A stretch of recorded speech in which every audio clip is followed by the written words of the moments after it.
Hello and welcome to Pain in the Podcass, your place to find out everything you've ever wanted to know about pain. My name's Dr. Joseph Parsons, and I'm joined by the wonderful Dr. Joshua Craw and Don Wigesoria. And today, we're talking about anaesthesia. Welcome in. Hello and welcome to this week's episode of Pain in the Podcast. I'm Dr. Joshua Craw, and I'm joined by the wonderful Don Wigesoria and Dr. Joseph Parsons. This week, we will be talking about anaesthesia and pain. But before we do, let's find out our facts about one another. Who should we start with this week? Let's go with Josh. My fact for me this week is that I've actually, almost live action role played as the anaesthetist. It's Anaesthetist. Anaesthetist. Anaesthetist. Yeah, so as part of my emergency medicine training, I do 6 months of anaesthetics, which I've just finished. So I'm actually quite experienced with anaesthetics at the moment. It's almost like we planned the episode around it. Who could have thought about this, eh? Yeah, you better do really well in this episode. I hope so. Pressure's on. Pressure is definitely on. So yeah, if any anaesthetists are listening to this, I apologise. I'm not smart enough to pass your exams. They're really, really, really hard, and that is not my cup of tea. But I'll try my best to explain some concepts this week. Thank you very much. Mm-hmm. Joe, what's your fact? My fact is that when I was in sixth form, so for some of you, if it's international listeners, this is what we go to from the ages of 16 to 18 in the UK. You go to sixth form or college.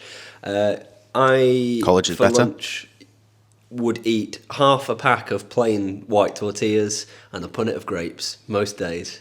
What? Together? Separately. I just didn't really like sandwiches until about the age of 19. Or flavour, apparently. Or flavour. So I would just... the selection at the little Sainsbury's local by school was really limited, and I didn't have the forward planning to cook or batch cook, and we didn't have microwaves. So I would... Whoa. You didn't have microwaves? At school, no. Oh, Yeah, that's cosmic in sixth form rate. common room. I know a lot of schools do in the sixth form common rooms. I thought you meant at home. I was like, yeah, we We also didn't have a microwave at home. My parents have never had a microwave. we don't believe in That's another microwaves. fact. It doesn't work. That's a bonus fact. I asked my mum about this. I was like, why haven't you got a microwave? And she's just like, I can just heat it up on the hob. And I'm like, for a higher cost, for a lower convenience. More like washing up. Exactly, I don't know why. Especially if you've got like an apple pie or something and you want to warm it up. It's like you have to stick it back in the oven for 10 minutes compared to like 45 seconds in the microwave. I do prefer pretty much everything in the oven, though, to the microwave. Yeah, but when I'm reheating it. Why do I feel like I've gone back in time to like the 1970s or whenever microwaves became popular and you two are just debating? Archers. I was going to say... Okay. Anyway, Don, facts about you. So are you a microwave virgin? When I had never used a microwave myself, never operated a microwave until university. Did you also pronounce it microwave until you knew that that's not right? Yeah, absolutely I did. Oh, Me shit. and Nigella. Yeah, well, let us know a fact about you, Don. It doesn't have to be microwave related. But it can be. But if it is, that's fantastic. The fact about me is that I think I've mentioned before how I tend to overpack when I'm traveling. Yeah. But I've also realised that I am very much a mum when it comes to like packing things. Congratulations. Thank you. I'll have the plasters. I'll have the hand sanitizer. I'll have all of these things that a mum would have, and even snacks. What snacks? Just anything to keep the blood sugar levels at a normal level. Like Without people getting cranky. Oh, it'll just be like a Nature Valley thingy-majiggy. Nature Valley bar. Cereal bar. Jelly babies. Kiwis. Classic hypoglycemia. Hummus. Snack. Hummus. Just Or keep hummus. fresh. Eat fresh. But yeah, I like packing these things. I don't know why. And sometimes they're a bit too much and I don't have space. And I really, really panic then. So there you go. My mum always keeps a space blanket in her handbag. Like the foil blankets if you get hypothermia. She's always had one in there. And she used to, with my older brothers' partners and with my earlier girlfriends, when it looked like they were going to be in our lives for a while, if we'd been dating for a while, she'd give them a space blanket as a bit of a welcome to the family. That's adorable. Has Dee still got her... Dee never got given a space blanket, sadly, but she did get given a spoon, which, like a silver spoon, is like my grandpa, before he passed away, used to give a silver spoon to the person who he thought that the person was going to marry, like one of his grandkids was going to marry. And unfortunately, he'd passed away before I started dating my wife. So my dad got her a silver spoon to carry on the tradition, which is very cute. It's very nice. It's a sugar sifting spoon, so there you go. So What Dee is in a it for the long haul. sugar sifting I expect a spoon at some point. Is it What? because she's so sweet? For marrying into my family. Yeah, you got no sisters. It's Martin's Martin single. or nothing. Unfortunately. We can talk about horror movies, it's fine. Yeah. Anyway, Josh, what have you learned about yourself this week, other than that you're going to marry my brother? I've learned that I really, really like hardwood floors. Tell me more. You were just complaining about them earlier, saying that they leave your socks dirty. Or was it just my specific floors? It's just your specific That's floor. fine. Don. I haven't hoovered in a while. Yeah, for those listening, there's a lovely herringbone floor at Don's house so far, but it does need a good seeing to. Yeah, it's funny because we've got a dog, and so every few weeks when you've not hoovered, you'll just start seeing tumbleweeds of fur just flying around. You can see one over there, right underneath the radiator. I can, yeah. I know, actually, it's pretty sizable. I'd say it's the size of, like, a large finger. A finger of what? Bananas. Yeah, well, Okay, it's not that bad. We live busy lives. Yeah, so anyway, when I buy a house, I'd like to have a hardwood floor. could not agree more. Yeah. Lovely for dancing on. Would you also get herringbone parquet flooring? I fucking love herringbone. It's just being able to afford it's the problem, isn't it? And maintain it and not scratch it. You could draw it on. You could draw it on on a carpet. Spray paint it. Yeah, well, let's give it a go. It's your house. What have you learned on? I've learned that the Spanish that I learned during my GCSEs has actually stayed in my brain and came in very, very useful. Give us some context. When I went on holiday to Spain recently, we had a nightmare when it came to public transport, and this was a super, super budget holiday. We wanted to keep everything really cheap, and so we decided on using public transport to get to the airport on the way back. The flight was at like 10 a.m., so not even that early. But I mean, we went on before we even flew out there. We figured out that we can get public transport on the way back. So we were like, all right, cool, this is all good.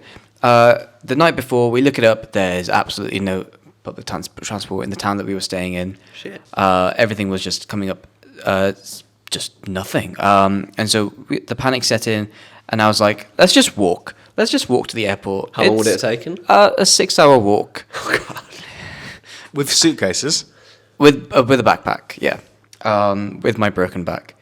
Yeah, that would have been awful. But luckily, I used my Spanish to get us out of that situation. And it was just funny because everyone could see how much I was struggling, but they were also struggling. And there was like a really nice bonding experience with these random strangers from Spain. ¿Qué? ¿Por qué? I think it's quite nice when you both don't speak each other's language and you just have to kind of fudge it through with the very little that you do speak. I mean, yeah, the woman who helped us gave us a lovely hug and a little kiss on the cheek after. And so, yeah, thank you very much. You got some lovely pictures as well, didn't you, Don? Oh, yeah. Would there be any that you'd be willing to share on our Patreon or our socials? Yeah, I'd love Yeah, to. we've already seen some of Don's best photos, and I think there's some other Fantastic. ones that could add to the best photo list. Yeah, Sure. and you've got chronic pain, Don. I'm just curious, how did you cope with travelling in pain? Oh, it wasn't good. We didn't really help. I didn't help myself because we decided to go on like a 10-hour hike. That's always good when you've got a broken back, I find. Yeah, with a backpack on again. It's the first thing we recommend in physio. Yeah, just There you go. 10 mile Physio hike. 101. We need to know what your baseline is in terms of your pain, so we just need you to raw dog a 10-hour hike, and then... You wouldn't have a job for rehab if I didn't do that. No. Yeah. Yeah, just keep doing it until you can't go any further. Exactly. Yeah. And you lose bowel control. Yeah. And also, Please understand that this is ironic. Please don't take this advice. no, yeah, definitely don't do any of that. I was going to say, and also fly on Ryanair, but please don't do that. Joe? Yeah. That's what I've learnt about myself, that I can speak a little bit of Spanish, and I don't like Ryanair. Can you pass the learning on to me in Spanish? Dios mío. I don't know what the word for learn is. I should probably learn that. Aprender? That's It's in understand. Portuguese, so. That's understand. Donde? Entender is understand, isn't it? Is it? Yo entiendo. Aprender. ¿Dónde es tu biblioteca? Me llamo Joshua. Aprender, yeah, you're right. Aprender. See, I didn't actually use ¿Cuál the proper... Su aprendida. No, it'll be like... I don't know. I'm just trying to speak Portuguese and then vaguely make it sound Spanish. My favourite thing about Spanish is that polla and polle are so close together. One means chicken, the other means penis. Does it? Yeah. To be fair, in Portuguese, there's a sound that you'll hear, which is like the sound, which is like Which is the what sound? So it's like pão is like bread, but pau means stick, but is also a slang term for penis. So Pow, pow. If you go into the bakery and you're like, I would like pau, then they'll be like, oh, Yeah. see you out the back. It's a special bakery. One of my childhood friends, he lived and worked in Spain for several years, and he once asked for a penis sandwich in the KFC. Yeah. We've all been there. Okay, vale. ¿Qué aprende Joseph? Is it Joseph? Jose. Jose. I learned that I quite enjoy reading romance and smut books. How did you learn this? You saucy So, bitch. I'm part of a book club, and I'm one of the few men in my book club, and my conventional reading has always been non-fiction or like books that maybe my family have recommended, but in the past couple of years I've tried to be a lot more liberal and just take whatever people recommend, because it pushes me out of my comfort zone. And I got made to read the Icebreaker book, I think by Hannah Grace, and it's very rude and smutty, and it's actually really well written in the fact that the sex scenes are well written, and then the bits that are badly written are so hilariously badly written that it's well written. So it's a perfect combo, really. I actually really enjoyed the book. So there you go.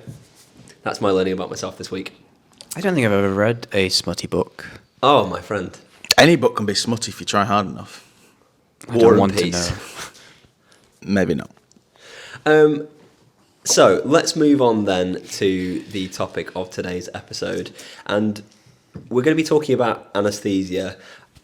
You'll have heard briefly back in episode 1 when we spoke about anaesthetics in ancient medicine, but we're going to briefly touch over that, touch over the early days of sort of more modern anaesthesia, and then we'll get into a little bit more about what we have in the present day. So, who wants to kick us off? Well, how about me? I mean, How about you? how about me? I think who should kick us off is the old friend of the podcast, Dioscorides. Oh, our Greek friend. Yeah, we love him. He was actually being credited as the first person ever to use the term anaesthesia when he described the narcotic effect of the mandrake. And we spoke about, again, in episode 1, we spoke about Mandrake and Harry Potter and Mantigora. Mantigora. What does anaesthesia actually mean? Do we know? I do. It means the lack of sensation Do. in Greek. Does it mean that in Greek? Is that I think so. Is that where the word Let me look it up. came from? Yeah, without sensation or lack of feeling.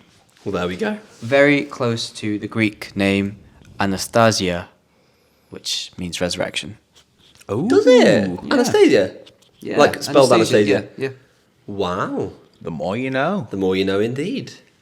So that was a very brief touch on the ancient Greeks. Uh-huh. Going around a similar time, if we go over to one of the sort of major early centres of learning in Iran, there was a text called the Text of Shahnameh,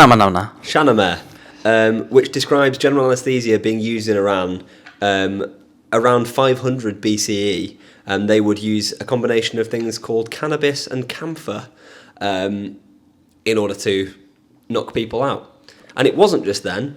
In the Middle East, who were sort of early pioneers of anaesthesia.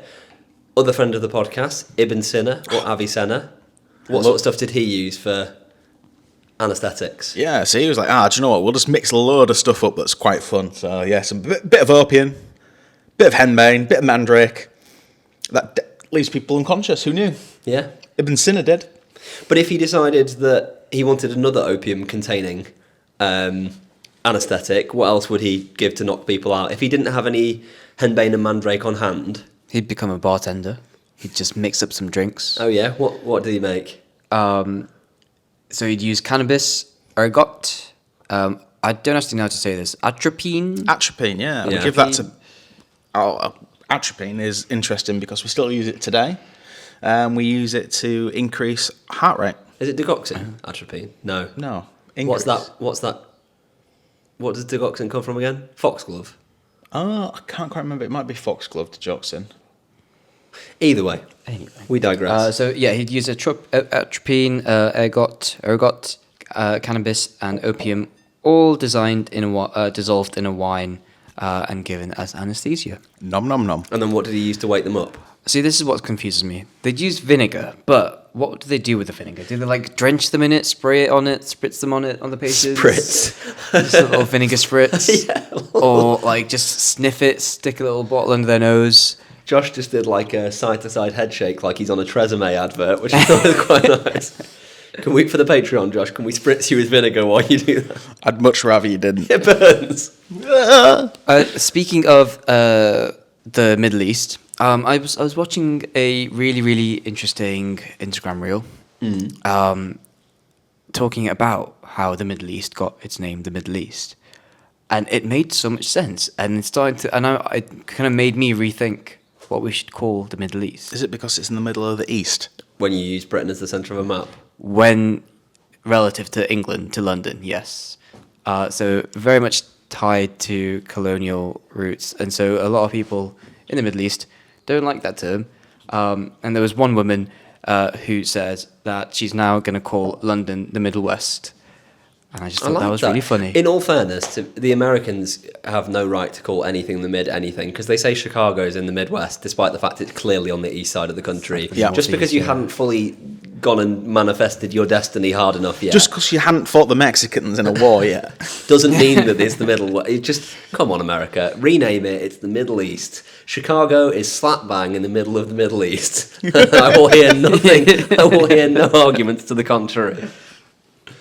But Don, your best friend, actually, when we're thinking about that area of the world that we will have the same pitfall of calling the Middle East. The East Middle. The East Middle. Your best friend from episode 1 Big was someone Raz. Big Raz. Big Raz was credited as being the first person to use inhaled anesthesia, giving sulfuric acid and ethanol, otherwise known as ether. And so we'll come back to touch on this when we talk about the sort of early days of modern general anaesthesia. But when we talk about people using ether, they were hundreds and hundreds of years later than this man. Like, he was so far ahead of his time. And, so far ahead of his time, but going back in time a touch, we can see that the ancient Greeks didn't necessarily always use noxious substances. They found that just compressing the carotids, yet again something that we mentioned in episode 1. That I really struggled to pronounce. You did. I think it might be on our first outtakes reel, is it? It is, yeah. Yeah. If you No look onto the idea why. Patreon, you can see that. Should we... Okay, can I say it? Yeah, go on. Carotid arteries. Oh, boom, mic drop. Steps up to the plate, hits a home run. I've been practicing. It's not even a difficult word to say. It's really not. I think I just had a full-on brain fart then. Yeah. Across the world, you'll find that different things sort of in ancient history were being used, but hemp, or sort of part of the cannabis family, was also quite commonly used over in China as well. And there was a Chinese surgeon in sort of the 2nd and 3rd centuries CE. I think surgeon's probably a very loose term for what they would have done back then. Yeah, but he would make a anaesthetic called mafazin, and I do not know how to pronounce this name. Huatuo? Huatuo. Hoto. I don't know. Do we have anyone who's fluent in ancient Chinese that we know who could pronounce it for us? No, I haven't started learning Chinese yet, or ancient Chinese, I think, yeah. I can, I've told you, it's Huatua. Have you guys ever heard, just the kind of last thing before we get on to something a little bit more modern, have you guys heard of mesmerising as a term? This happens every time I look at you, Joe. Oh, thank you, darling. Do you know where the word mesmerise comes from? I do, actually, because I've read the show notes. And I have also read the show notes. They're on the screen right now. Well, would you like to pretend that you don't know where it comes from? Absolutely. So Where does it come from, I have no Joe? idea where it comes from, Joe. Please tell me more. Franz Mesmer was famous in the 17 and 1800s for hypnotising people, and so he would do big stage show performances where he'd hypnotise people and then they could undergo surgery and they could experience painful stimuli without feeling pain, and so people were said to be mesmerised. How did he realise that he had this power? He didn't. Oh. People would just, I don't know, they just kind of played along with it to the point where, I don't know, I say this, but then equally, hypnosis does have some evidence to be able to, for about a third of the population, people are susceptible to being put into a state of reduced consciousness with hypnosis. Indeed. Yeah. I thought Josh was going to, the way he raised the mic to his mouth, and I thought that was going to be a big bullshit call there, but Bullshit. there we go. Either way, that was a little touch on some ancient history bits, just for those of you who are missing the first and second episodes of the podcast, and indeed episode 27 for our 1 year anniversary. Should we get on to the first uses of modern general anaesthesia? Well, we're using modern in inverted commas here because we're going back a few centuries. Yeah, we're going from kind of the late 1700s onwards. So, nitrous oxide, or laughing gas, was first... Nice. It was first synthesised in 1772 by Joseph Priestley, but its anaesthetics properties were first noted by Humphrey Davy. Who, a famous scientist you may have heard of, and I actually know nothing else about him to give you any information. What? So he's famous, but we know nothing about him. That sounds about right. So if you're listening to the breakdown, then you can hear more things about Humphrey Davy, because we don't have any at the moment. So how does one go about synthesizing something but not noting its properties? And I don't know. Someone else noting those properties. I think the anaesthetic thing is what you didn't notice. I think Joseph Priestley knew it made you giggle, but I don't think he'd particularly... Because I think Humphrey Davy was, if I remember rightly, I think he was at a party and someone bashed their leg when they'd had nitrous oxide and bashed it really badly and just didn't respond at all. And he was like, oh, I wonder. I wonder. My favourite fact about nitrous oxide is something that Joe told me yesterday, actually. Which is? That Samuel Colt of the pistol fame made his money to be able to set up the Colt factories by selling NOS. Yeah. So I can just imagine him just like taking a whip hit and be like, yeah, yeah, and just firing off into the sky. But yeah, maybe a bit like Yosemite Sam. Yeah, it does seem like it, doesn't it? I wonder if the investing in anaesthetics and weaponry at the same time, was he trying to create like a circular market? People get shot, they need anaesthesia. They go a bit crazy with the anaesthesia because it's NOS and it makes you all giggly. They get overexcited, they shoot someone. They need anaesthesia, and it's just It's a beautiful business model. It really is, and this is how America survives to this day. I mean, they do. Apple, they take away the headphone jack and they give you AirPods. Oh no, I was more meaning just weaponry and private medical care. Oh yeah, that as well. Yes. One thing our older listeners might remember is the use of nitrous oxide in dentistry. Did they still use it? They use it up until I think the 80s. Wow. For dentistry, or maybe even more modernly in different countries, but in the UK in particular. And that was actually first used by a dentist called Horace Wells. So basically, he was able, in the middle of the 1800s, was able to extract teeth using nitrous oxide with very good pain-relieving qualities. But his name was kind of sullied because he went to do... He'd had it work for loads of patients privately, but then he went to do a demonstration in front of loads of doctors and dentists at the Massachusetts General Hospital, and he got the dose wrong, and so the person was screaming throughout. Apparently, they claimed not to remember anything afterwards, so he obviously had a high enough dose for them to have the kind of amnesiac effect of it, the memory loss effect, but not the pain-killing effect. But then someone else, William G. Morton, who had attended that failed demonstration, he started investigating other inhaled anaesthetics at the same time, and he studied ether. A bit of ether. And he actually went on to demonstrate at Massachusetts General Hospital the use of inhaled ether in order to remove a tumour from a 20-year-old man's neck. So in this same place where Horace Wells had failed to demonstrate his own anaesthetic, one of the people in the crowd then used that exact same venue to show that they had succeeded with theirs. Do you think Horace was in the crowd for William's demonstration? Who knows? Laughing. Yeah, just got loads of knot in the back. I just also love that Joe said to excise a tumour from the neck and then touched his chest. Did I? I think I was just, yeah, sorry. From the neck? It's like when you tell someone to touch their elbow while rubbing your shoulder, and people always touch their shoulder. I say it if you did just like- not process that at all. I saw you touch your shoulder, so I just thought you said touch your shoulder twice. Yep. Okay. Another very famous inhaled substance is chloroform. As seen in many movies. Yeah, seen in many movies. One of our, well, all three of our joint mutual friends managed to knock himself out accidentally with chloroform. He did. He was Who's a that? chemistry student. Oh. Yeah. And what happened? Did he drop a vial or he was No, making... someone was they were doing the washing up in a fume cupboard, so to suck the fumes away, and then someone didn't rinse one of the tubes well enough and passed it to him, and the chloroform fumes. Chloroform can be used in lots of chemical processes. It isn't just something to knock people out. But yeah, it knocked him out, and so his lecturer took him to hospital. Yeah, that's pretty funny. He was fine, by the way.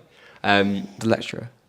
Well, both of them, I'm assuming, but it was actually chloroform kind of was first really used medically in obstetrics, so in pregnancy and delivery of children, by a doctor called James Young Simpson in Edinburgh, and he felt that it was quicker, he thought it was cheaper, he thought it had a nicer smell than ether, and it didn't require any specialist equipment. You just needed a rag, basically. I think the joke, does this rag smell of chloroform to you? That's genuinely how it would be done. They'd soak a rag in chloroform, stick it over your face, and then the skill as an anaesthetist with this was knowing how long to leave it on their face for to get them into a sleep, but without killing them. Nice. Right, okay. Speaking of which, mortality rates for chloroform back in those times was 1 in 2,500 cases of being put under with chloroform. And for ether was 1 in 25,000. Do you know what? That's actually not that bad. It's not, is it? For when you think about how much of a kind of rough and ready approach it is to... Yeah. One thing, harking back to William Morton, the one who was the first to sort of successfully demonstrate ether in the modern era, he basically gave up his practice.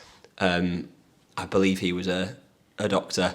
He gave up his practice and left it to his colleague, and he was basically studying ether full time. And when I say studying it full time, I mean just basically knocking himself out a lot. And there's a quote from this article about it which says, "To his wife's utter dismay, she walked into his study one day and found him on the floor with a wet rag over his mouth, appearing lifeless. After some screaming, he awoke and promised to be more careful."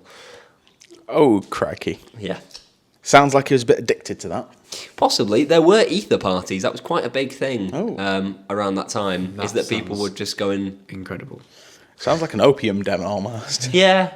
I think that the classic thing with a lot of these drugs is that it starts off by being something that the upper classes do as a social thing, and then as soon as everyone else gets access to it, they're like, "Oh, it's terrible, it's horribly abused and whatever." Whereas stuff like cocaine, obviously Sigmund Freud and his lot were all... Oh, Sigmund Freud fucking loved the Peruvian marching powder.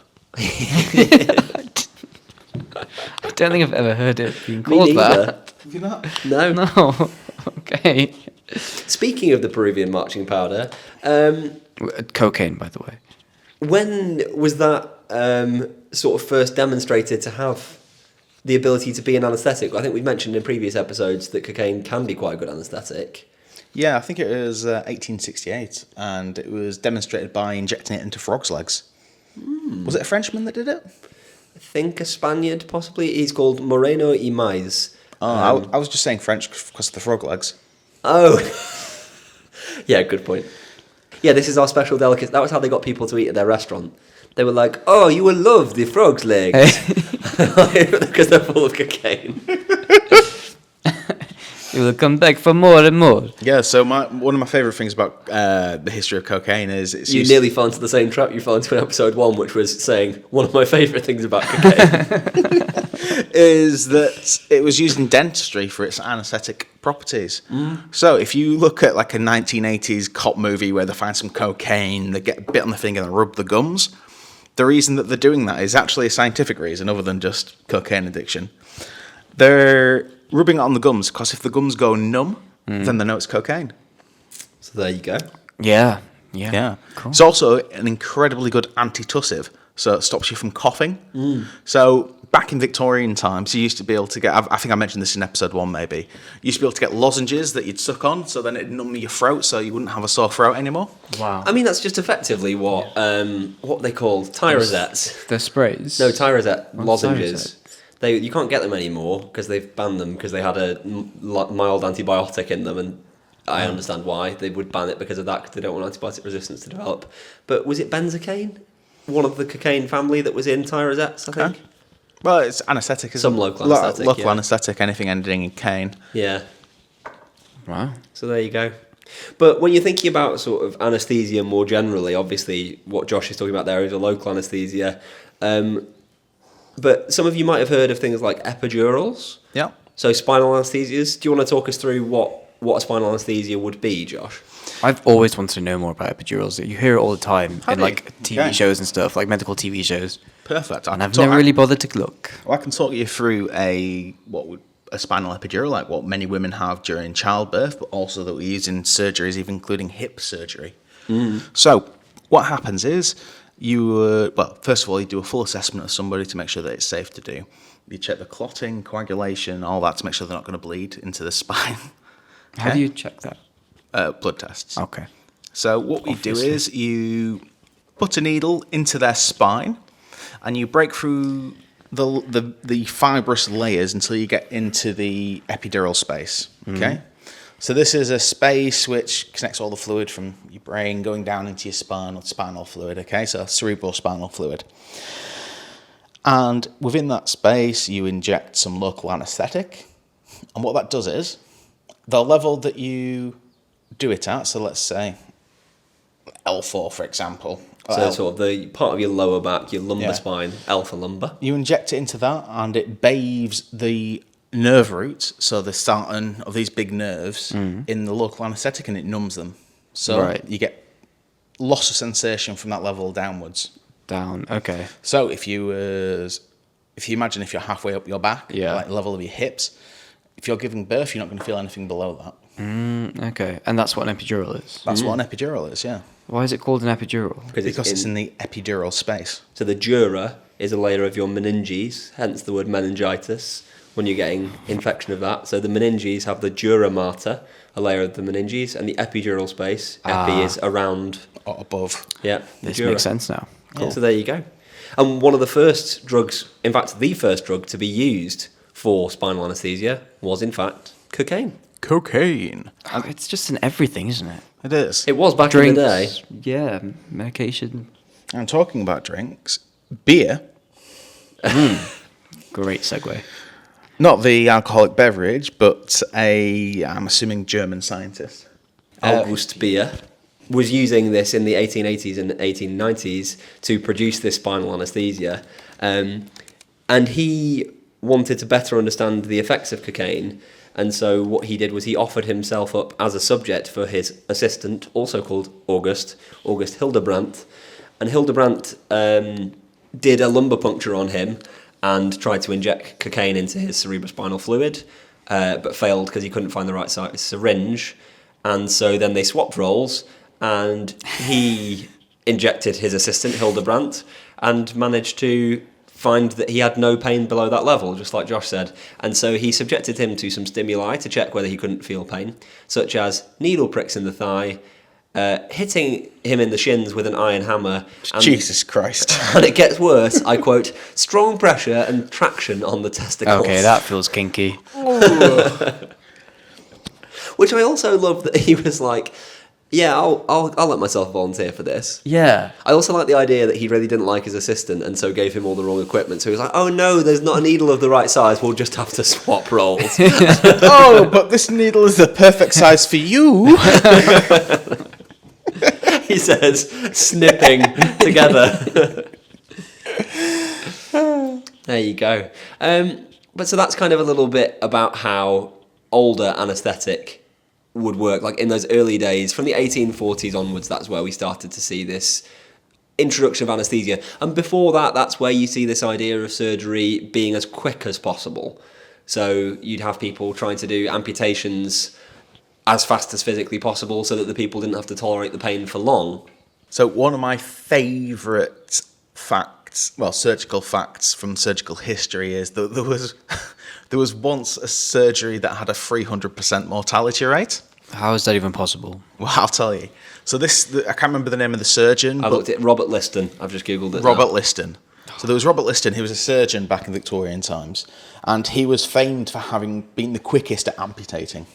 Shall I find out shall I see if I can find out while you explain? I'll see if Yeah, I can absolutely. find out how quick Just you could. chop. So like cutting around, ligating the Tourniquet. arteries and what right. have you, and then removing the limb. It was very quick. And in this particular surgery, somebody in the audience who was watching, because theatre, Of we call course, it now, yeah. people used to watch, had a heart attack and died. Okay. Yeah, so that's one person died In the audience. in the audience. His assistant, or like his nurse who was helping him during the amputation, Yeah. lost a finger. He literally cut through his assistant's finger because he was in that much of a feverish rush to get this leg out. She got sepsis and died. Okay. Got sepsis and died. And the patient died as well. So for this one surgery, 3 people died. Which is a shame because actually he was very renowned as being One of the best surgeons of the time. Exactly, and I quote, the fastest knife in the West End. He could supposedly amputate a leg in 2.5 minutes. Wow. Which when you think about it, that is, to be fair, I could amputate a leg quicker than that if you gave me a chainsaw, but I think the point is amputate a leg Safely. with a chance of surviving. But what's the point of that, though? Because, yes, I get that the pain would be for a shorter period of time, but it'd still be prolonged pain. Yeah, but people die of Bleeding. shock, don't they? Oh, true. Bleeding, shock. Blooding. I have anaesthetised patients for amputations before, and I've seen how much blood can come out in a short period of time in modern times. So Yeah. without all of our magic equipment and like blood transfusions and what have you, you really don't want to. Mess around with Yeah. time.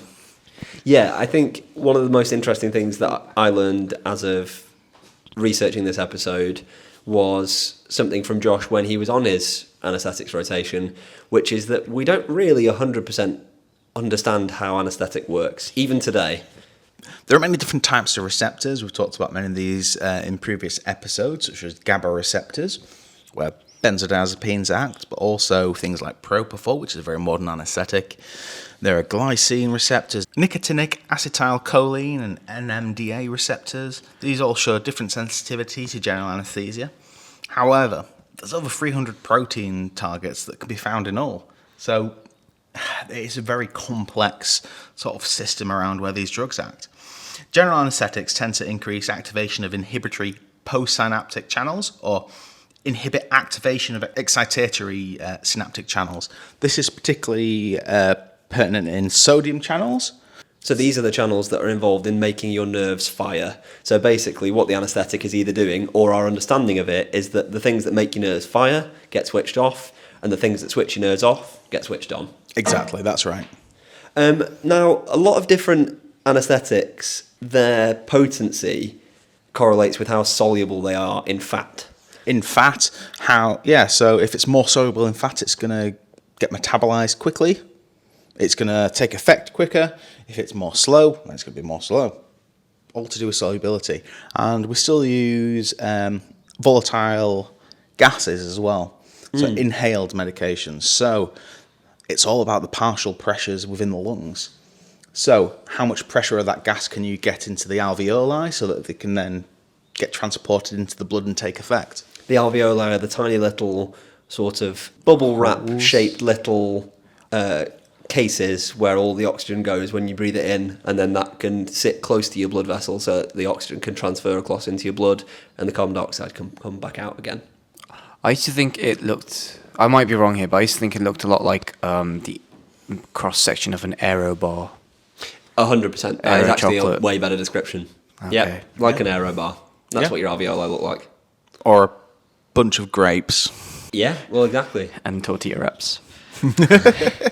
Can I ask, Josh, you mentioned about inhaled anaesthesia versus injectable anaesthesia. Can you just give us some of the examples from your experience about when you might use one versus the other?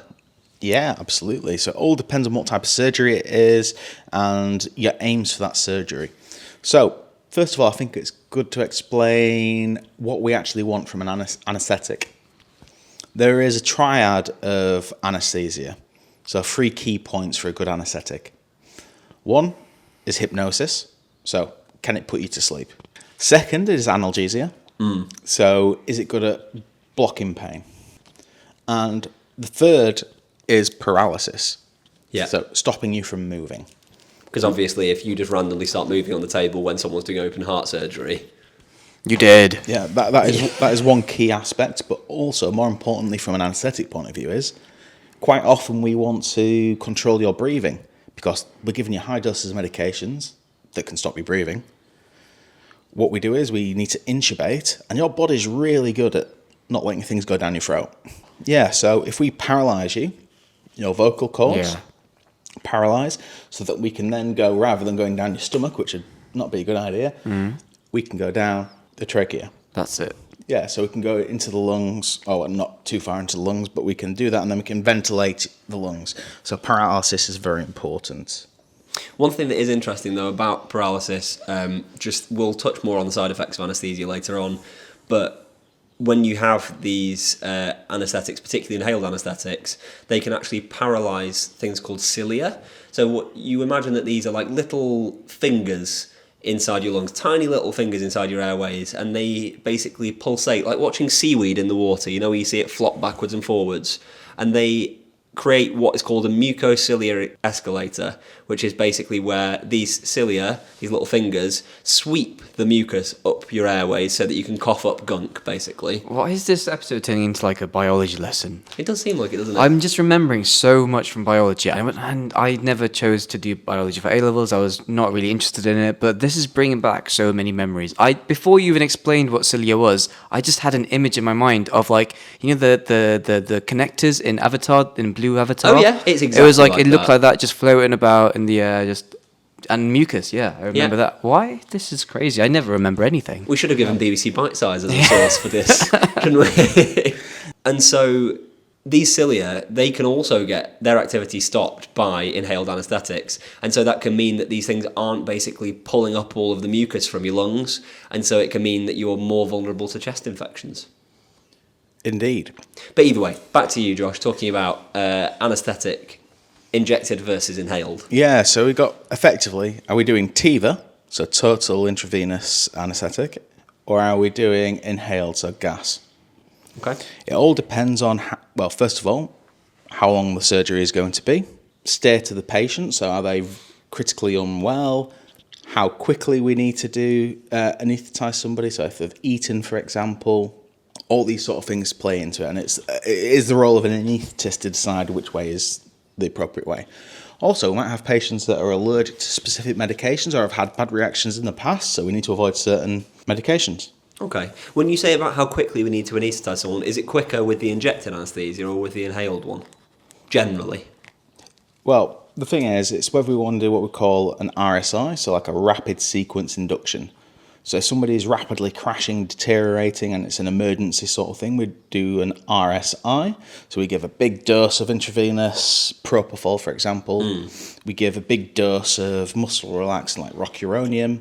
Whoa, that's a fantastic name. Oh, rock my own. That will rock my Ronium. What? And then we would maintain it either with the intravenous or the gas. If we're doing it faster, traditionally we'd use a gas. Okay. So you brought up a really good point, an interesting thing there about the food. Yes. What is it with fasting before surgery with anaesthesia? That's a very, very good point. Yeah, so eating, right.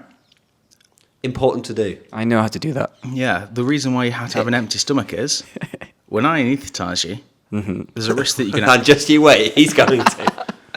When I anaesthetise you, there's a risk that you're going to aspirate. So if you vomit whilst we're trying to put the tube down your throat, that can go down the wrong way and you can get a vomit in your lungs. That can result in aspiration pneumonia and can be fatal in some cases. So that's why we starve you, so your stomach's empty. Wow. I tell you what might be a good idea. It might be a good idea if we do what what is an anaesthetic assessment. So I could ask you the questions that I would ask normal patients just prior to surgery so that we can gauge risk. Does that sound all right, Don? And Don isn't prepped for this. I've not told him what to say or anything. No, he has eaten, so he will die. If I will Josh does aspirate. this. Yeah. Go ahead. Perfect. Okay. First of all, I would introduce myself. So, my name's Joshua Crow. I'm one of the doctors here with the anaesthetic team. I've come to do your anaesthetic pre-assessment. Have you been seen by the surgeons? Yes, I think And so. they've consented everything and you're happy with all... Yeah. They just shoved me in this room and told me to wait. I'm sure. Yeah. Well, I'm not here to talk about the surgery. What I'm here to talk about is the anaesthetics. So the medications that put you to sleep, keep you asleep, and control your pain. Oh, just give me the good stuff. And how we do that. Yeah, we do our best.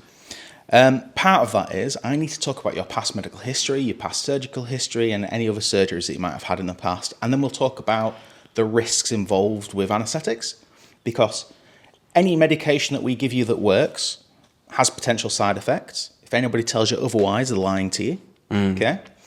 So, any past medical history I should be aware of. I have had a look for your GP records, so I already know all of this, but is there anything I'm missing? Oh, bloody hell, where do we start? Well, I guess you know everything, so no.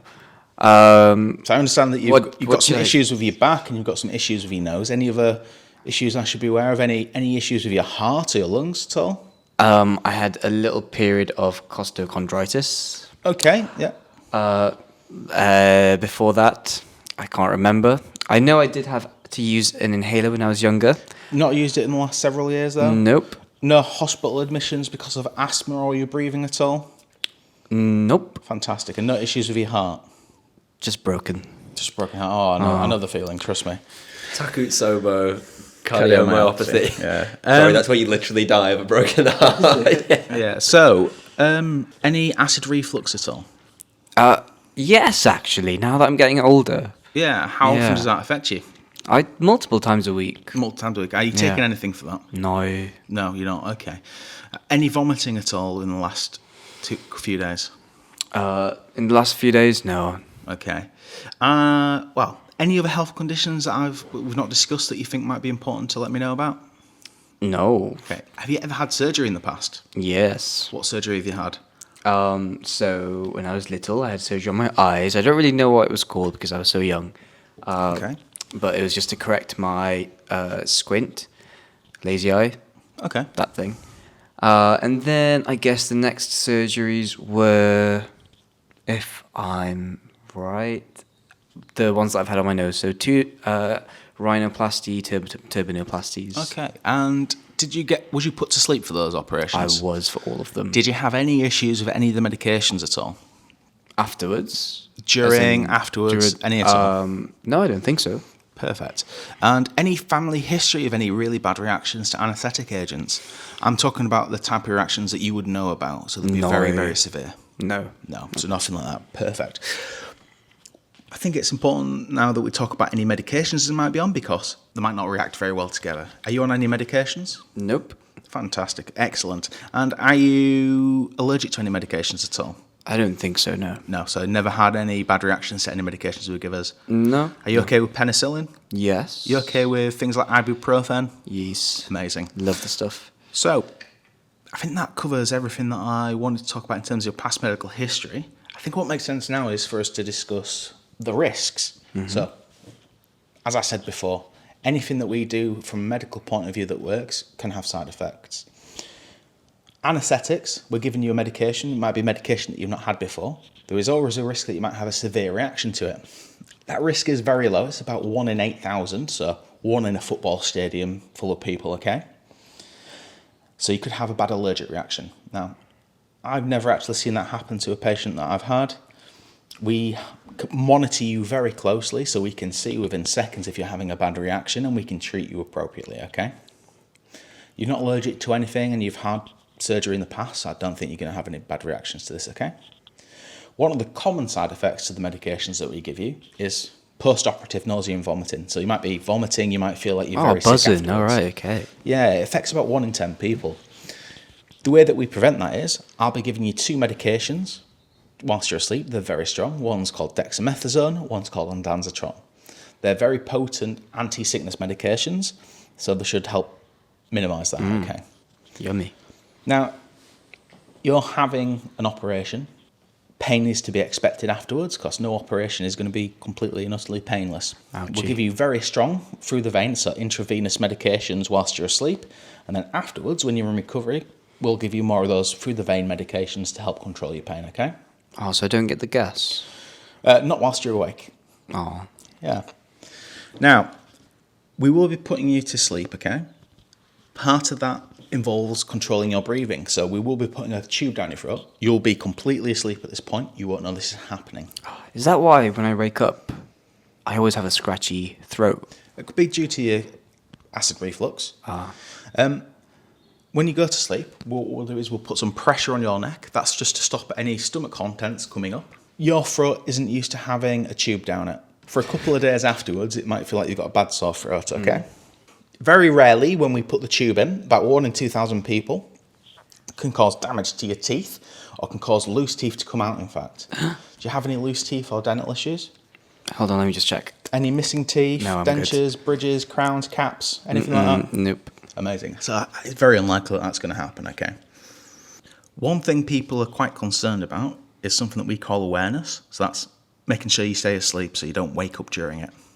Awareness, it's not going to happen. We monitor you very closely. We might actually put some stickers in your forehead so that we can monitor your exact level of sleepiness. What? How do Yeah. the stickers help? Like little gold stars? What it does is it shows your brain waves. Oh, and right. we can see how asleep you are. So if we need to give you more medication, we can give you more medication. Sorry to gold interrupt stars. your clinical interaction. As an outsider, just imagining, like little sticker books when when you're a kid. Yeah. Just starting like animals on a panini sticker, like your favourite I was football, like- Ronaldo stuck to the forehead. Oh, the sticker starts to move. Oh, he must be waking up. That's exactly where my brain went Yeah. first. No. So it'll feel a bit like Velcro, a bit Right. like ECG stickers. So it's just doesn't hurt or anything, Yeah. but it tells us how asleep you are, so we can give you more medication if needed. Okay. Sounds Now, good. Yeah, we've talked about quite a lot there. Do you have any questions for me at all? So this is all for general anaesthetics. Yes, we will be not giving you a just general local. anaesthetic. Okay. Do I have any questions? Not really. No. Amazing. But what are you going to talk to me about whilst you're putting me under? Oh, do you know, I usually talk about the weather, talk Yeah. about football, whatever you're interested in, really. Cool. What would you normally be doing today, sort of thing, Yeah. if you wasn't in surgery? Yeah. If I wasn't putting you to sleep, what would you be doing right now? Exactly. Yeah. So that's basically what we'd do as a pre-assessment. I'd also ask when the last time you ate was, because you need to be like starved for 6 hours. Yet again, that's because you're the risk of vomiting. Wow. Cool. Just credit where it's due. Obviously, I know you did this for 6 months and you are a qualified doctor and are training to be an emergency medicine doctor, so it's not to be surprising. But yeah, just Well a really done on nice, memorising that comprehensive- script, yeah. Yeah, exactly. None of that was written down. That's all off the top of your head. That's I've done it literally hundreds of times. well, I know, but nonetheless. Listening in as an outsider there were just a couple of things from my research I wanted to kind of touch on. Yeah. So, obviously, you spoke about the sore throat, and Dom was asking, what is it because of the intubation that you feel scratchy? From what I could see, and correct me if I'm wrong here, both the intubation process can scratch your throat, but also some of the inhaled anaesthetics can be a bit of an irritant as well. Yeah, so it's just all irritants. Like, for example, as well, if you'd have had let's say you've had a bad chest infection and been coughing up loads of mucky sputum and what have you, if it wasn't an emergency operation, we'd probably send you home. So if it was, I don't know, if you was having a gallstone removed that wasn't causing any issues and then you'd had a nasty pneumonia, we'd let you recover from that first, because putting the tube down can worsen that. It can cause you to have other, like, lung infections, that sort of thing. Yeah. Interesting. And when we were speaking earlier on about that triangle of anaesthesia, and we spoke about sort of hypnosis as one of them, so wanting to put people to sleep, when we were talking about the way in which anaesthetics actually work, there's kind of a handful of different parts of the brain that they affect to cause you to have this sleepiness. So one of the key areas involved in promoting sleep is in the hypothalamus. And so sometimes these anaesthetics will switch on these kind of sleep neurons, these sleep nerves in your brain that help you to go to sleep. And you've got some parts of your brain in your brainstem and forebrain that are responsible for making you awake, so that kind of opposite process. And so these anaesthetics will switch these off. But one thing that really interested me in this research for this episode is that there's a part of the brain called the hippocampus, which Josh already has mentioned in previous episodes, is mainly responsible for... Memory. There you go. It's almost like you remembered it. But actually, the areas of the nerves in the hippocampus get switched off by much lower doses of general anaesthetic than the ones that cause sedation. And so that's why sometimes, even if people wake up during a surgery or appear to start moving during a surgery, they might not remember it. So Josh was speaking about wakefulness in surgery, but actually, because that hippocampus is targeted by much lower doses of medication, even in those people that do wake up, it's very, very rare that they have any memory of waking up. And like Josh said, it's 1 in 30,000 or something. It's really, really low. So incidence. 1 in 30,000. So we don't actually... The incidence of people being aware during surgery is probably a bit higher. So it's probably 1 in several hundred or a couple of thousand. So but when you say away there, when you say aware there, you mean awake? Not necessarily awake, because consciousness is such a spectrum of levels. It's really difficult to properly assess. But there might be some awareness, like hearing, for example, goes first and comes back first. So you might hear something or feel something, but because of the medications we use, forget it. Yeah. So it's actually entirely possible that literally every person we've ever anaesthetised is fully aware throughout the entire surgery, but just forgets it. Yeah. Well, That's so interesting. Isn't that what happened during the that demonstration that we talked about earlier? Well, that's that's what it sounds like. Yeah. So yeah, you don't remember it, and as I said, it's very rare. We had a case in our hospital where somebody did have proper awareness, But couldn't communicate it. Well, they was aware during it, and when they came to, they was distraught, and we offered a lot. Well, obviously. First of all, as doctors, we apologise for any mistakes that's been made or what have you. Yeah. We offered very early psychological interventions, and we had really good outcomes of it. Does it ever happen when all the things are done right medically? So even when you give the anaesthetics the right level for the person? That's it. We do all that, but some people, everybody's body is different. People metabolise drugs in different ways. Different drugs can have slightly different effects on people. When you're talking about individuals being different, that thing I spoke about earlier on, those regions of the brain that are responsible for feeling awake, when people have lesions in this area, so lesions could be like a tumour, it could be like an area of damage, it could be a plaque or something like that in the brain, so areas that affect these tissues, these people are more sensitive to anaesthetics, so they get put under more easily because the power of those neurons already to keep you awake is already reduced. Yeah. And so they have a much higher sensitivity to anaesthetics. Yeah, so if you're very anxious during surgery, for example, a lot of people are anxious before surgery, you might need more anaesthetic to put you to sleep because all these regions of your brain are firing off, your amygdala, your hippocampus, it's all heightened at that point. So it can take longer for us or higher doses of medications for us to get you to sleep. Also, for example, if you're a heavy drinker, if you take lots of recreational drugs, these can all sort of increase your tolerance to this, particularly the propofol, which is the main general anaesthetic that we use to put you to sleep. That's a GABA A receptor agonist. So GABA. Much like alcohol affects the same in a different receptor, but it affects the same sort of channels. Yeah. So you have fewer of those GABA receptors or GABA channels because you're constantly up-regulating them with the alcohol, so your brain naturally reduces it. Interesting. So it requires more propofol. To try and get through that same amount of local anaesthetic through the channel. You've got fewer channels. Wow. Yeah. Well, there you go. Josh, you mentioned that incident that happened at your hospital. Was it your hospital? It was our hospital. It was just before I started anaesthetics, Just to take your hat out the ring there. But, so I'm just trying to kind of put myself in that patient's shoes. Yeah. Or not shoes, because they're not wearing shoes in the surgery. But if I was to, I guess, wake up, be aware, as you would say, I'd get my hearing, I'd get my vision. Well, not your vision, because we tape your eyes shut. You do? Do you actually? Yeah, the thing is, you're paralysed at this point. So we close your eyes and stop them opening again. We tape them down so that we don't scratch your eyes or we don't dry them out. And they dry out, yeah. Interesting. I didn't know that. Yeah, even in higher risk surgeries, we might even put pads on them to make sure that there's no damage to the eyes. Wow. Yeah. Okay. That's So you wouldn't be seeing, but you're paralysed. So what senses do you have then? You might be able to feel pain. You might, okay. Touch.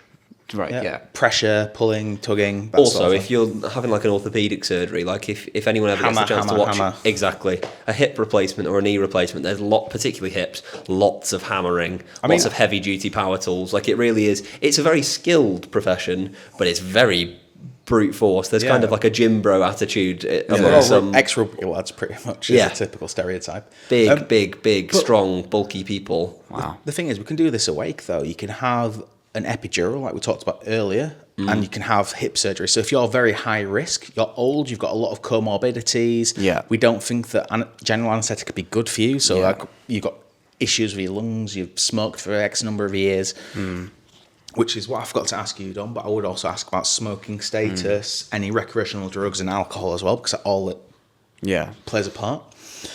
We might give you a spinal instead. So you're awake, we give you a little bit of general, but we keep you very light. By that I mean is we're not putting you fully asleep. We don't need to control your breathing, but we monitor you closely, and you're just in a nice sort of feeling quite happy with yourself with the anaesthetic we're giving you, and you'll still hear everything. Yeah.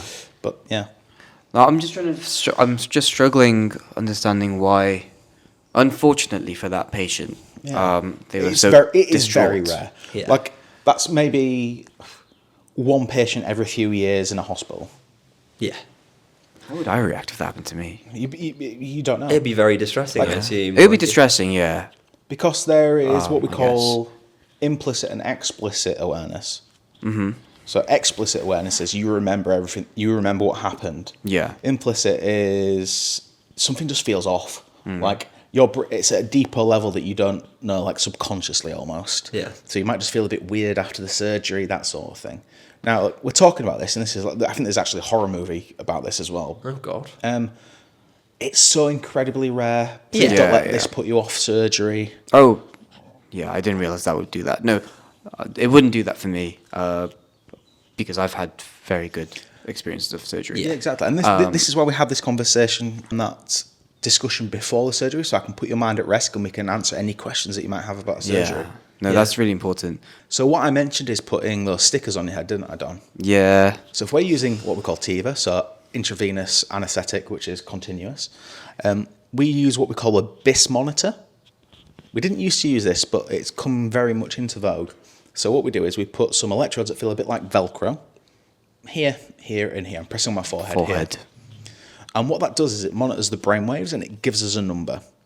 Now, roughly about somewhere like 90 to 100 is fully awake and aware. And 0 would be we can't detect any brain activity. Okay? We say that under 60, you're completely asleep. Under 20, you're too asleep. So we try to keep a safe range between, let's say, 40 and 60. So I would aim about 40 when I'm anaesthetising people, okay? And what we see is that shows that we've not really had any episodes of awareness if somebody's got a BIS consistently below 60. So that's how we, as anaesthetists, can be happy that you're adequately anaesthetised, okay? In fact, so much so that the company that makes the monitors, the reason that we're picking 60 is because they've said if anybody has any episode of awareness with a BIS that's monitored as below 60, then we'll pay them £5 million. Yeah. Wow. And you've got to be really confident of your hardware, haven't you? Exactly, yeah. So that's with the general anaesthetic. We have also talked about inhaled anaesthetics. So that's gases like sevoflurane, which is a volatile agent which helps to keep you asleep. That, we use something different. We can't really use BIS for that. BIS is only used really for like propofol and general anaesthetics. What we use instead is we monitor the amount of gas that's effectively in your lungs that you're breathing in and out. Okay? Right. And it gives us something called a MAC. That MAC is a number. We say that we aim for a MAC of 1. Yeah. Okay? And it just by age, so how fast your body should metabolize based on age. So does it get higher when you're older? Or like if your metabolism is slower, does it get higher or lower? So it would be slightly lower. So you need So the better less your medication. Yeah. So the better your metabolism, the bigger your MAC. Yeah, exactly. Okay, cool. You need a Big Mac. You need a Big Mac. So you've got the Bis and the Mac. Yeah. The So- Bismack. Bismarck. Biombo. Little basketball joke for everyone there. So with the MAC, there's never been a recorded episode of awareness with a MAC of above 0.8. It also lets us tell if you're too asleep, if we're giving you too much, which can have negative effects. So I typically go for a MAC of about between 0.9 and 1.1. Right. Okay. Cool.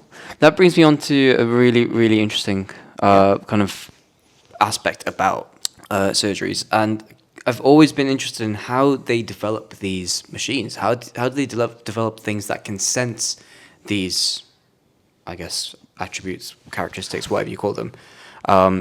During your medical degree, do you get any insight into any of that? We do, but to a lesser extent.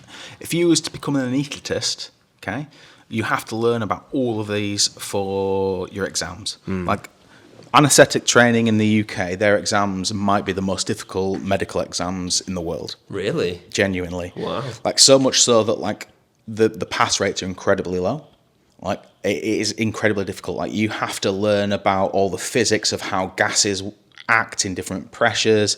You have to learn about how to even draw out how the machine works. You need to know fully what everything's doing, because if you're an anaesthetist, the patient's life is in your hands. You control their blood pressure, you control their breathing, their oxygenation, how much medication they have, everything. You need to fully understand it. So Yeah. like Is that why they get paid although the for big the majority bucks? of the time, they say that a good anaesthetic is a boring anaesthetic. So if you're sat there for 6-hour surgery and you're not needing to do much, that's a good anaesthetic. But things can go wrong incredibly quickly. Can I just touch back on, I know we spoke about this a few times, and I don't want to make people think it's that common a thing, but when we're talking about that intraoperative awareness, that wakefulness during surgery, the thing that seems to maintain consciousness, what the science says, is a connection between two areas of our brain. So the cortex, the big kind of outer layer of our brain, the more recently evolutionary developed area. The bark. Of the tree, yeah, good point. And the thalamus, which is one of those deeper centres of the brain. And it's thought that general anaesthetics basically kind of partly temporarily sever the connection here and kind of create a dissociation between you and the real world. But interestingly, one of the common sort of post-surgery side effects, particularly in older people, is to have confusion or delirium. Yeah, absolutely. And that can occur, depending on the study you look at, in between 10 and 50% of surgery patients, particularly in those older patients. And it can last from sort of hours to days to even months in certain patients. And so it's thought that one of the reasons why this occurs, and more commonly occurs in older people, is that this severing of connection between the thalamus and the cortex continues to persist. And so people lose the ability to kind of maintain a higher level of consciousness. And so they are confused, they can't really process the world around them. And so, yeah, that's maybe one of the reasons why people wake up and seem not themselves, and they seem kind of very disoriented. Well, I mean, you've worked in hospitals now for a little while. How many of your patients are confused? Oh, I mean, yeah, when I was on acute medicine, we had huge numbers of cases of sort of delirium and confusion. Really, really common. And some people, it does persist for a very, very long time. What's the craziest thing you've been asked? I had one patient who, speaking of delirium, a patient who had delirium who... It might have been true, actually. Who knows? You can never tell sometimes. People have eclectic lives. But who spent a good 30 minutes during a therapy session about telling me how he worked as a kissogram in the 90s and used to go and do like bridal parties and things like that. And he would say, he used to say that he would have like basically a nappy on, which is really weird in itself, and he'd be wearing nothing but a nappy. And then he would have tiny jelly penises that he would like stick through a gap in the nappy, and then the bride or whoever it was for would come and have to eat it. It was super fucking weird. And he's like, but you know how it is, don't you? So that's probably the weirdest question I've been asked. Because he could see that that's what you used to do before becoming a physio. Yeah, he could see, like, when I mentioned to him that I'd had a career change, and he must have thought, this guy knows how it is. He was Chippendale. So there you go. That's probably the sort of strangest question I've ever been asked. I don't know Wow. the toughest, but there you go. Okay, should we move back on to anaesthetics then? Please, for the love of God. So I think we've well, people can disagree with this possibly who are listening, but I think we've done an all right job at discussing sort of a bit about how general anaesthetic works, some of the side effects. But Don, you asked about whether some of these things were true of just general or were true about local anaesthetics and spinal blocks as well. So I think maybe it's a good time for us to touch on spinal blocks. We said about how they work, but a little bit more about that and a bit about local anaesthesia as well. Yeah, local anaesthesia, that's the most common anaesthesia, really. I've never had it. Yes, you have. You're a dentist? You've never had any dental work done? Sorry, I've had it. Yeah, exactly. Well, there you go. I was very confident that Don had local anaesthetic. If you go to the dentist, you get the injections that numb your mouth up and make you feel like you've had a stroke. That's a local anaesthetic. No, I've not had that. You've never had any tooth work done? No. Had a filling? No. Really? Yeah. Wow. You've never sprayed your throat with Difflam? Okay, Okay, fine. but that is, Fuck yeah. I love Difflam. Yeah, so local anaesthetic is the most common anaesthetic. Use it for minor operations, minor procedures, like if you need sutures, for example, like you've got a bad laceration and I need to suture you closed. Yeah, give you a little bit local. And so in between that kind of spinal blocks and local anaesthetics, I don't know how common these are, Josh, and maybe you can shed some light on this. Absolutely.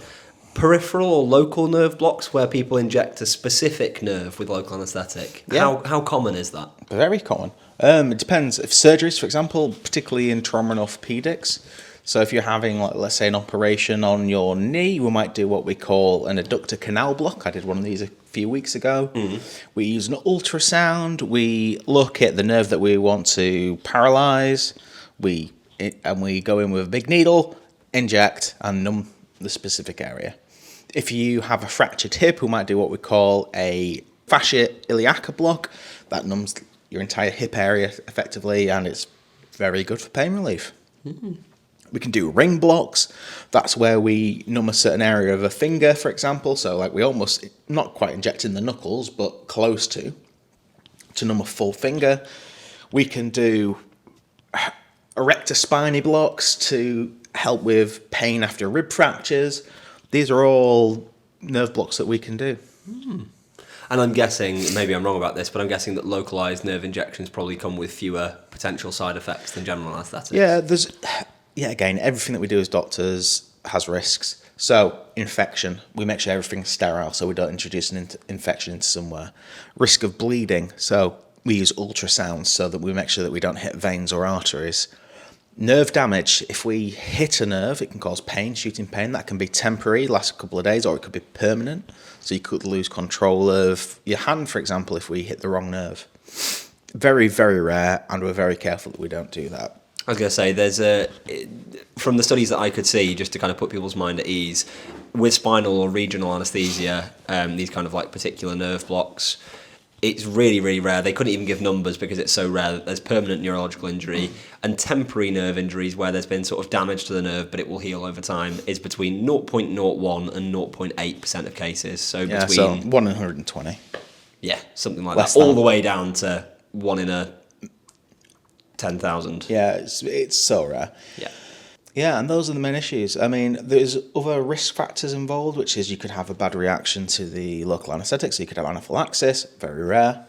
You could, if we accidentally give you the wrong amount, for example, and we inject it into an artery, you could have local anaesthetic toxicity, but we monitor your weight and we can give you what we consider to be a safe dosage. Because anything in the right doses can be lethal, even water. Yeah. So we monitor all that. One of the big risks, particularly with like epidurals and whatever, is sometimes it just doesn't work. Really? Like we don't get it in the proper space. It doesn't work very well on you. So one of the risks that we always tell people is failure for it to actually work. But local anaesthetics aren't necessarily always just used as a monotherapy. You can use them as an adjunct. So like I mentioned with like knee surgery, for example, we can put you to sleep with a general anaesthetic. We can do the local block so that when you wake up, you don't have as much pain there and you can get back on your feet quicker because there's less pain because as we mentioned earlier, your nerves aren't firing as much of those nociceptive stimuli. One of the classic things that I've seen whenever I've done shifts on orthopaedic wards, physiotherapist, is you'll go to see patients just after they've had a knee or hip replacement, and the best outcomes are with people who mobilise early, so people who get up on their feet Same as quick day. as possible after surgery. Yep, same day. And what you'll always find is on the same day, people are up and they're walking, and particularly younger patients, they'll be up and down stairs, and it'll be going really, really well, and they'll be like, wow, this new hip feels amazing. And then the local anaesthetic wears off, and they're like, fuck. Yeah. But not to put anyone off, generally knee and hip replacements are miraculous in terms of their improvements in pain for the vast, vast majority Yeah, I of mean, patients. if you leave it untreated, the mortality rate's more than 90% within a year.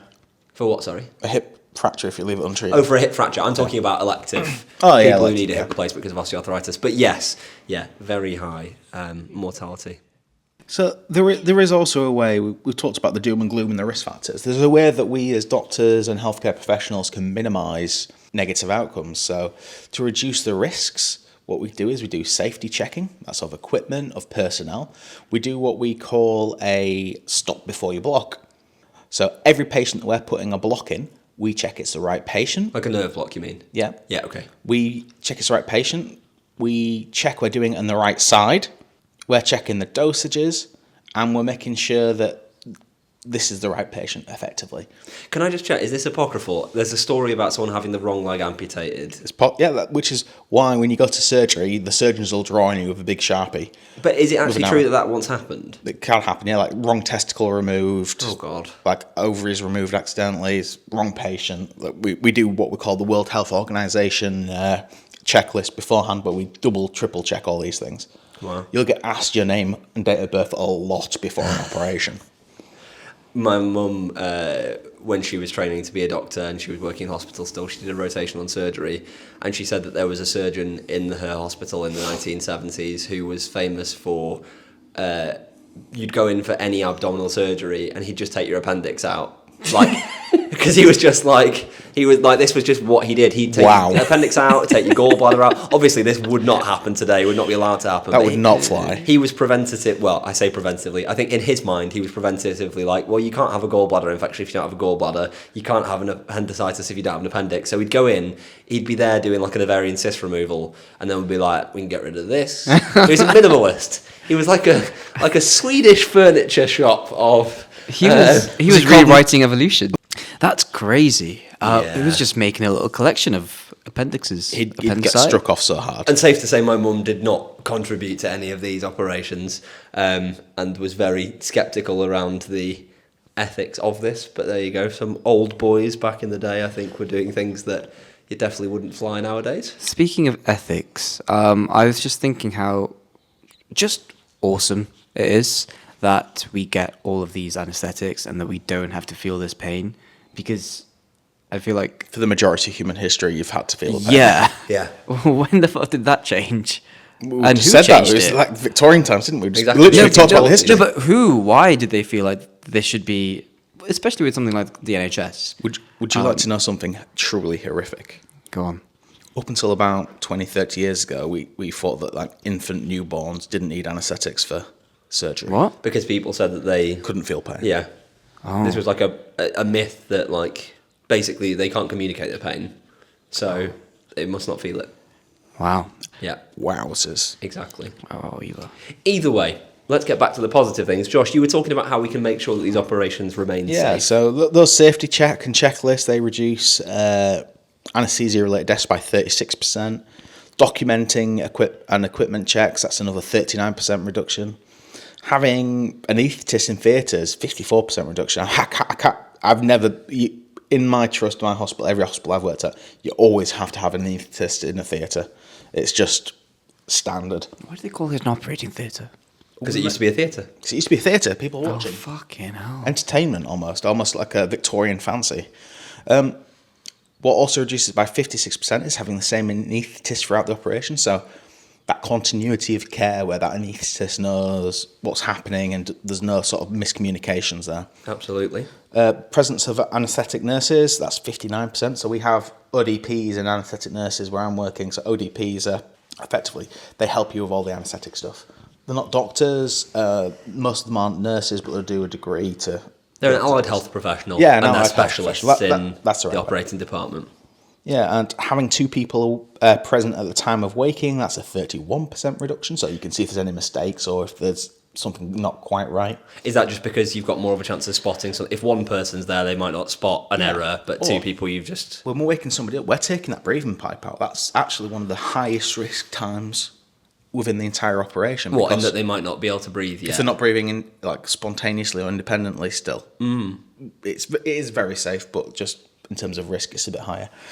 And the use of opioid analgesia, so 84% reduction in mortality. This is amazing. Wow. It's the best So one. actually the pain or lack of pain management is associated with a big old increase in surgical deaths. So what we use is, if you've got dodgy kidneys, we typically use oxycodone. Lasts nice and long. Otherwise, we might use fentanyl. Like, you might have heard this in like America, fentanyl being, this is an awful drug, it's killing millions of people. As I said, every substance almost that we know about, it can be lethal depending on what dose you give. And it can be used or misused. Yeah, we give tiny doses, like micrograms of this stuff. But when used appropriately, it's when a miracle. When used appropriately, it's a miracle. Yeah. It's multiple times more potent than morphine by itself. Yeah. I do love the fact that these percentages show like such amazing progress.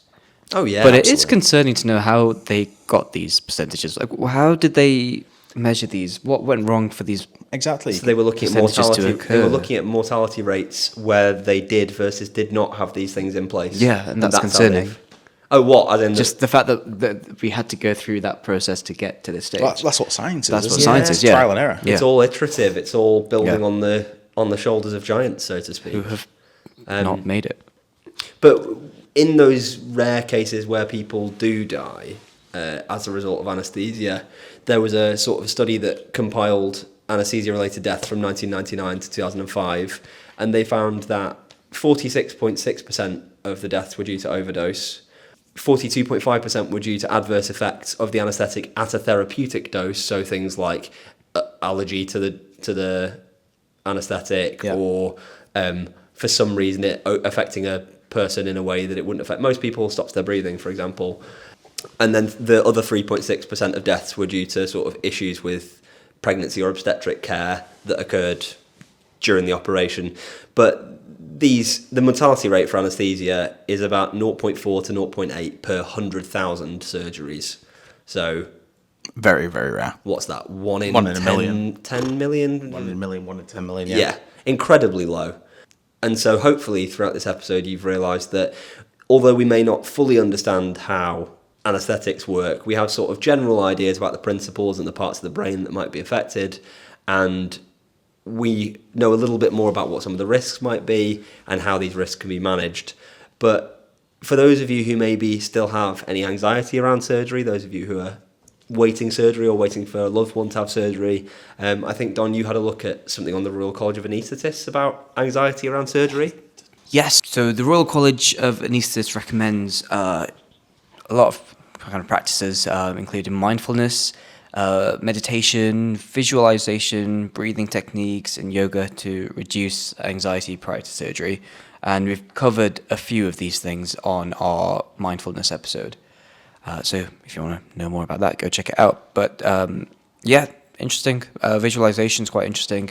What would you visualize? I don't know, being better after surgery, I Not guess. pain. Not pain. Not Not pain. Not pain. I do sometimes, like when I do think about my surgeries, the most memorable part of them have been when I've been kind of going under or like entering the operating theatre. Yeah. And you can see all the bright lights and stuff. And I've thankfully had lovely...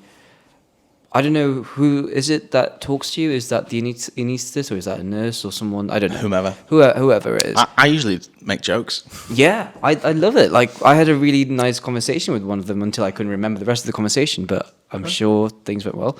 But yeah, I guess I don't know.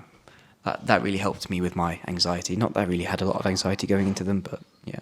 What's the best joke you've told to a patient when they're going under, Josh? Oh, I couldn't possibly tell you.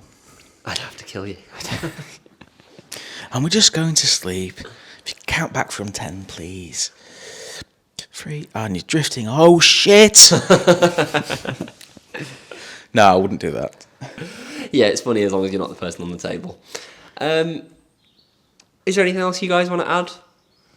No, I think we've done a comprehensive sort of good overview of anaesthetics.